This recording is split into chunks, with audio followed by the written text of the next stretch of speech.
O sol mergulha no horizonte, o céu incendeia-se em tons de laranja e roxo. Este é o espetáculo diário sobre a ilha Clipperton, um atol solitário, um anel de coral em torno de uma lagoa. Ergue-se sozinho na vasta extensão do Oceano Pacífico Oriental, a mais de 1000 quilômetros da massa terrestre mais próxima. É um lugar esquecido pelo tempo. Um lugar de beleza austera e isolamento perturbador. Clipperton é uma amante cruel. A vida se agarra precariamente às suas margens. A lagoa, antes repleta de vida, agora jaz estagnada.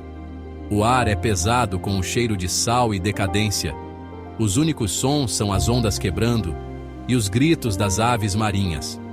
Essas aves patrulham os céus acima de suas rochas cobertas de guano.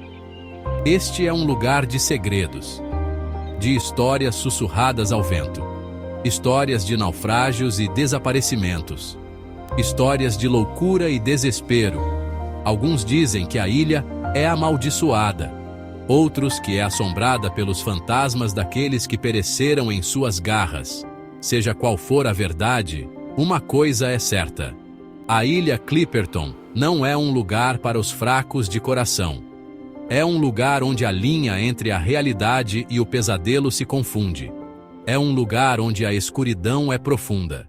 A história de Clipperton é uma tapeçaria tecida com fios de tragédia e intriga. Descoberta no século XVIII, tornou-se um posto avançado fugaz para mineradores de guano e aspirantes a colonos. Testemunhou breves surtos de atividade humana. No entanto, cada tentativa de domar a ilha terminou em fracasso. As ruínas desses empreendimentos agora desmoronam em meio à paisagem varrida pelo vento. Um lembrete austero da natureza implacável da ilha. Há histórias sussurradas por marinheiros. Eles contam sobre estranhas ocorrências na ilha. Luzes inexplicáveis vistas dançando no horizonte. Gritos distantes ecoando pela lagoa. Sussurros de uma presença malévola à espreita, além dos limites da percepção. Alguns descartam essas histórias como mera superstição. Os delírios de marinheiros enlouquecidos pelo isolamento e pelo medo. Mas outros acreditam. Eles sabem que existem coisas neste mundo que desafiam a explicação. Coisas que espreitam nas sombras, à beira de nossa compreensão. A ilha Clipperton, dizem eles, é um desses lugares. João Moreno, um pescador experiente com olhos tão desgastados quanto madeira flutuante, conhecia o Pacífico como a palma da sua mão. Ele havia enfrentado suas tempestades e se deleitado com sua abundância. No entanto, nada poderia prepará-lo para a experiência perturbadora que o aguardava na ilha Clipperton. João tinha ouvido os sussurros, os contos de acontecimentos estranhos e ocorrências misteriosas. Ele os havia descartado como lendas de marinheiro, até que o destino desviou seu barco de pesca. Apanhado por uma tempestade repentina, seu barco foi forçado a procurar refúgio na lagoa traiçoeira da ilha. Eles ficaram presos lá, forçados a confrontar a realidade perturbadora da ilha. Os dias se transformaram em noites. O isolamento nos oprimia. Foi durante essas noites longas e opressivas que comecei a notar algo errado. Uma mudança na atmosfera. Uma tensão palpável que parecia emanar do próprio núcleo da ilha. Eu via coisas com o canto do olho. Sombras bruxuleantes que desapareciam quando eu virava a cabeça.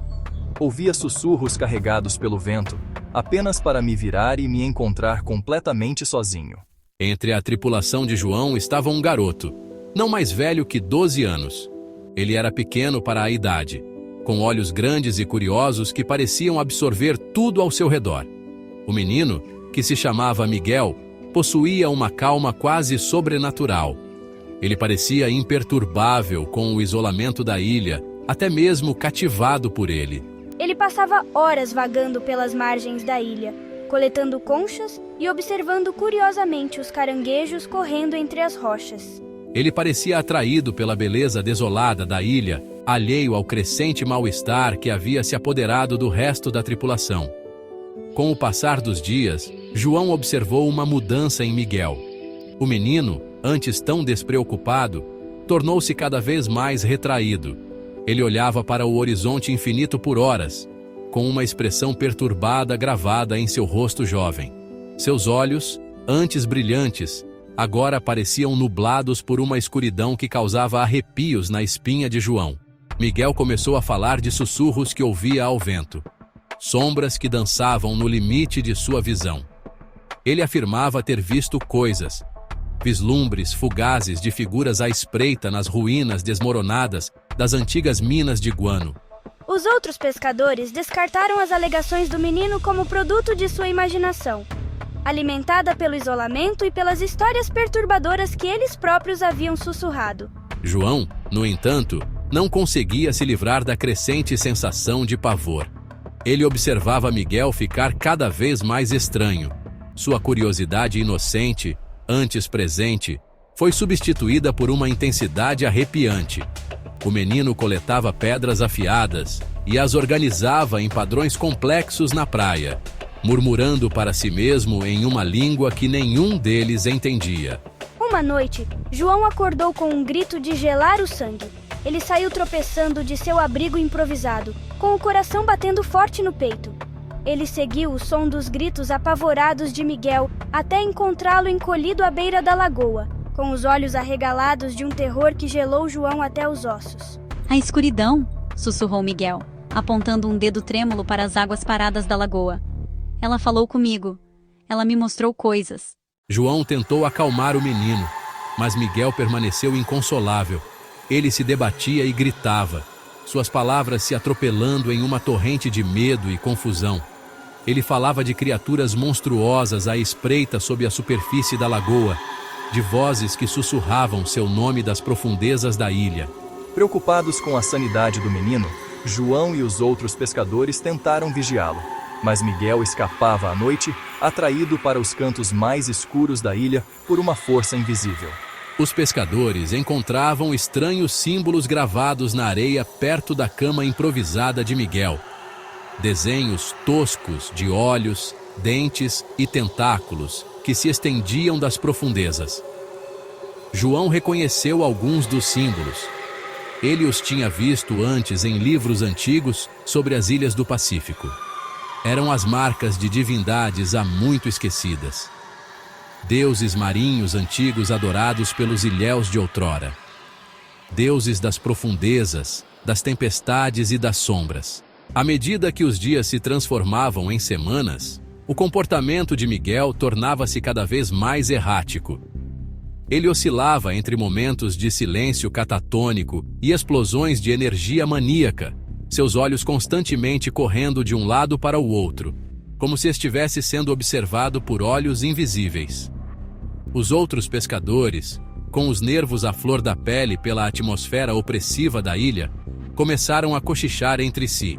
Alguns sugeriram deixar Miguel para trás, convencidos de que ele havia sido possuído por qualquer entidade malévola que assombrava a ilha. João, no entanto, recusou-se a abandonar o menino. Ele tinha visto o medo nos olhos de Miguel, o pedido desesperado de ajuda enterrado sob a loucura. Ele sabia que o que quer que estivesse acontecendo com Miguel não era culpa dele. A ilha estava fazendo isso com ele. Estava distorcendo sua mente, deformando sua percepção da realidade. Ele tinha ouvido histórias sobre ilhas como esta, lugares de poder, onde o véu entre os mundos se tornava tênue, lugares onde seres antigos, há muito esquecidos pelo homem, ainda podiam exercer sua influência.